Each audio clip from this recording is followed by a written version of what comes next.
Hello friend, मैं अभिषेक शर्मा आपका technical classes में स्वागत करूं और आज अपन यहाँ पे बात करें एग्जाम्पल नंबर 5.14। तो देख लेते हैं। Rigidly slab weight is 600 kilo newton. एक स्लैब वेट दे रखा है जिसका 600 किलो न्यूटन वेट है। Is placed upon the two bronze rod, यानी कि दो ब्रॉन्ज रॉड के ऊपर रखा हुआ है। This are two bronze rod and one steel rod, जो कि आपको बीच में वन स्टील रॉड दे रखी है। ऑफ द 6000 mm स्क्वायर उनका एरिया दे रखा है, जो कि सबका एरिया दे रखा है।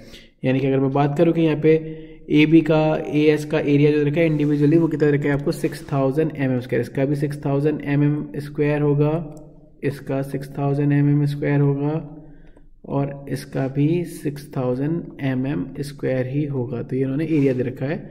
उसने बोला कि एरिया एट द टेम्परेचर तो 15 डिग्री सेंटीग्रेड, इनका जो एरिया है 15 डिग्री सेंटीग्रेड पे है।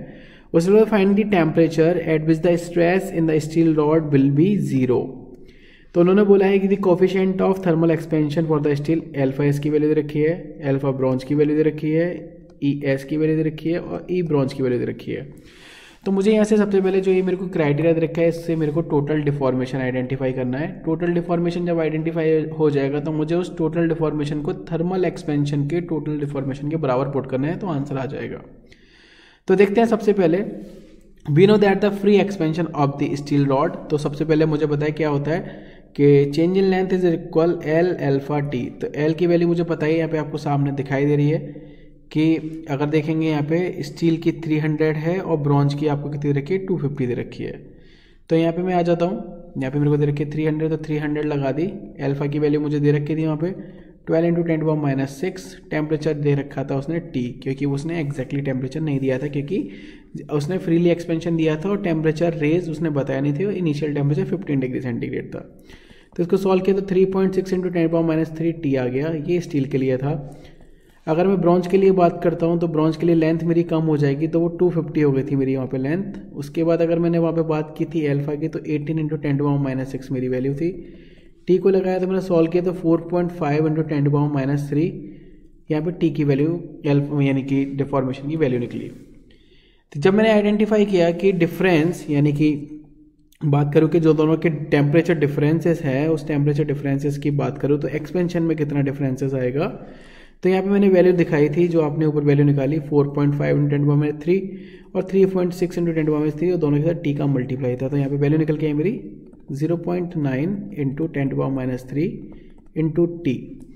तो मुझे पता पड़ा कि यहाँ पे दिस इज डिफरेंस, जो कि वैल्यू है मेरे पास जो आइडेंटिफाई हुई है, जिसको अपन बोलेंगे डिफरेंस एक्सपेंशन। क्योंकि दोनों के बीच में क्या था, लेंथ का डिफरेंस होता था। Change in length in steel थी और चेंज इन लेंथ क्या थी आपकी, ब्रॉन्ज थी।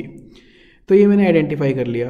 अब मुझे पता था कि टोटल लोड जो उसके ऊपर लग रहा है 600 किलो न्यूटन है। तो मुझे पता है कि डिफॉर्मेशन निकालना है इस लोड की वजह से, तो कितना हो जाएगा PL/AE। तो PL/AE को मैंने आइडेंटिफाई किया। क्यों आइडेंटिफाई किया, मैंने बोला कि अगर मैं बोलता हूँ यहाँ पे कि ब्रॉन्ज की कंडीशंस के लिए आइडेंटिफाई करते हैं। जैसे हम यहाँ पे देखेंगे कि यहाँ पे जो आप देख रहे हैं, जैसे कि लोड पूरा डिस्ट्रीब्यूट हो रहा है ब्रॉन्ज के ऊपर और स्टील के ऊपर। तो यहाँ पे ये आइडेंटिफाई कर रहे हैं कि डिफॉर्मेशन कितना होगा इस ब्रॉन्ज के अंदर, तो वो अपन चीज़ इसको नोटिस कर रहे हैं इस चीज़ के लिए। तो PL/AE की वैल्यू लगाई तो 600 लोड लगा हुआ है, L की वैल्यू 250 है, एरिया यानी कि दो रॉड है तो 2 × 6000 हो जाएगा। उसके बाद E की वैल्यू मुझे दे रखी है 80 GPa, तो इसको सॉल्व किया तो 0.156 मेरे पास वैल्यू निकल के आई। ये वैल्यू निकल के आई मेरी किसकी वजह से, deformation due to load 600 in bronze rod. Clear. तो ये जो मैंने देखा, तो यहाँ पे मैंने आइडेंटिफाई किया कि जो ब्रॉन्ज रॉड के बीच में जो डिफॉर्मेशन है वो आपके एक्सपेंशन रेशियो, क्योंकि एक्सपेंशन अगर देखेंगे यहाँ पे तो एक्सपेंशन आपका ब्रॉन्ज के अंदर ज़्यादा होगा, आपके स्टील के अंदर नहीं होगा, क्योंकि इसका 12 × 10⁻⁶ एक्सपेंशन था, इसका 18 × 10⁻⁶ एक्सपेंशन था।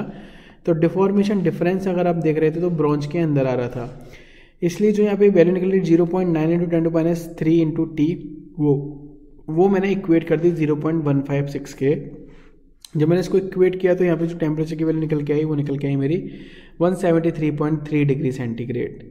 तो यहाँ पे ये इसका आंसर है। अगर आपको वीडियो समझ में आई है तो प्लीज़ लाइक ज़रूर करना, शेयर ज़रूर करना। Thank you for watching guys, thank you so much.